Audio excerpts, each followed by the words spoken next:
حضرت عمر کے پاس ایک شخص آیا اور آ کے کہنے لگا، اے عمر، میں 2 سال بعد اپنے گھر آیا ہوں، میں 2 سال بعد اپنے گھر آیا ہوں اور میں اپنی بیوی کو حاملہ پاتا ہوں، اور میں نے اپنی بیوی سے سوال کیا، خوشی سے اپنی بیوی کے پاس 2 سال کے بعد آیا تھا، خوشی سے، مسرت سے، لیکن اس کی حالت دیکھی، حالت حمل میں ہے تو ساری خوشی کافور ہو گئی اور دل میں غم نے جگہ لے لی کہ 2 سال تو میں آیا نہیں، یہ میری بیوی حاملہ کیسے ہے؟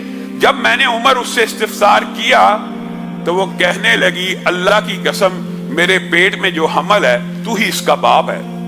اب مجھے بتلائیے، 2 سال تو میں نے اس کو چھوا نہیں، ٹچ نہیں کیا، 2 سال بعد میں سفر سے آیا ہوں، وہ حاملہ ہے اور اس بچے کی نسبت بھی میری طرف کرتی ہے، اب میں کیا کروں؟ یہ صحیح اثر کے ساتھ، صحیح سندوں کے ساتھ جو حدیث یا اثار موجود ہوتے ہیں، منکرین حدیث ان کا بھی انکار کر دیتے ہیں، اور اللہ کی حکمت بھی اتنی عظیم ہے اس باب کے اندر کہ جس حدیث کا، جس اثر کا انکار کیا جاتا ہے اس سے ملتی جلتی آیت اللہ نے قرآن پاک میں نازل کی ہوتی ہے۔ جیسے آدم کی عمر کے حوالے سے منکرین حدیث نے انکار کر دیا، 1000 برس عمر کیسے ہو سکتی ہے؟ تو قرآن پاک میں اللہ نے نوح کی عمر 950 برس بیان کر دی وغیرہ۔ یعنی جس حدیث کا انکار ہوتا ہے اس سے ملتی جلتی آیت بھی، اس سے ملتا جلتا واقعہ بھی قرآن پاک میں موجود ہوتا ہے۔ اب حضرت عمر نے مشورہ کیا اور ارادہ کیا اس عورت کو رجم کرنے کا، اور حکم دیا اس عورت کو رجم کر دیا جائے۔ کون حکم دے رہا؟ خلیفۃ المسلمین۔ کون حکم دے رہا؟ امیر المومنین۔ کون حکم دے رہا؟ حضرت عمر، جن کے علم و فضل کے دنیا کے سارے امتی قائل ہیں۔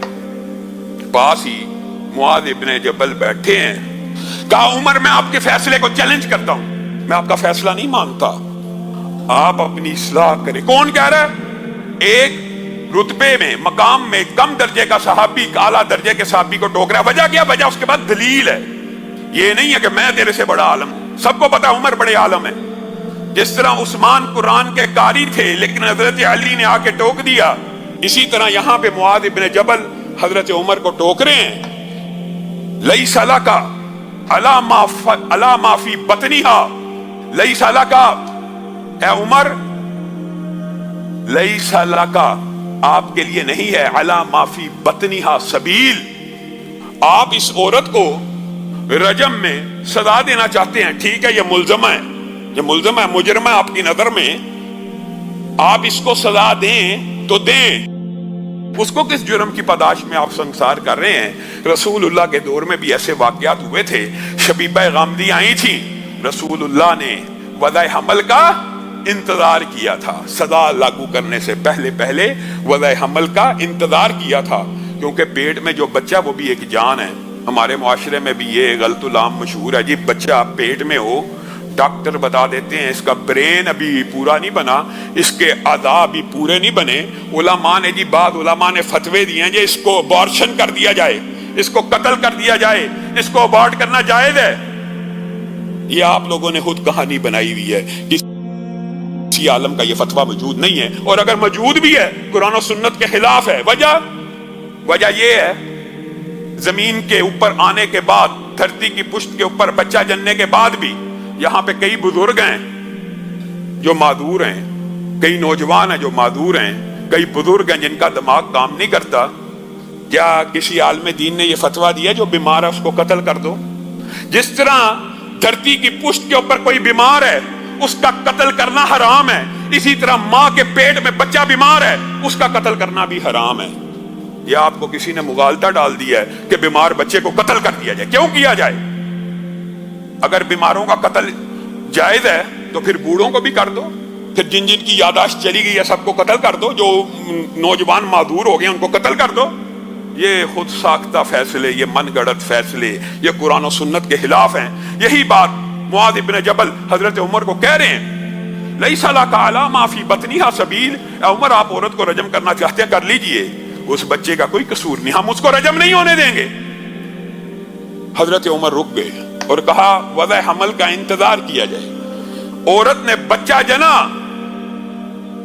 عورت نے بچہ جنا، اور صحیح سند میں موجود ہے جس وقت وہ بچہ جنا قد خرجت ثنایاہو، جس وقت وہ بچہ جنا گیا وہ اتنی بڑی عمر کا تھا کہ اس کے دانت نکل آئے ہوئے تھے، اس کے دانت نکل چکے تھے، اور باپ نے اس بچے کو دیکھا، کہنے لگا اللہ کی قسم، کعبے کے رب کی قسم، یہ تو میرے ہی جیسا ہے اور یہ میرا ہی بچہ ہے۔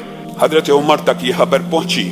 یہ ہے وہ حدیث، یہ ہے وہ مقام جس وقت حضرت عمر نے کہا تھا ماؤں نے معاذ ابن جبل جیسے بچے جننا بند کر دیے ہیں، لولا معاذ لہلک عمر، اگر معاذ نہ ہوتے تو آج عمر اس عورت کو بے گناہ سنسار کرنے کے جرم میں ہلاک ہو چکا ہوتا۔ دنیا میں کون سی ہستی ہے، کون سی شخصیت ہے اگر ابو بکر کے فیصلے کو چیلنج کیا جا سکتا ہے؟ کس کی روشنی میں؟ دلیل کی، وحی کی روشنی میں۔ اگر عمر کے فیصلے کو چیلنج کیا جا سکتا ہے کس کی روشنی میں؟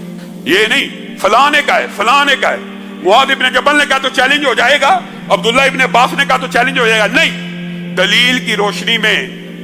کائنات میں کوئی امتی ایسا نہیں ہے جس کے قول کو، جس کے فعل کو، جس کے عمل کو چیلنج نہ کیا جا سکے۔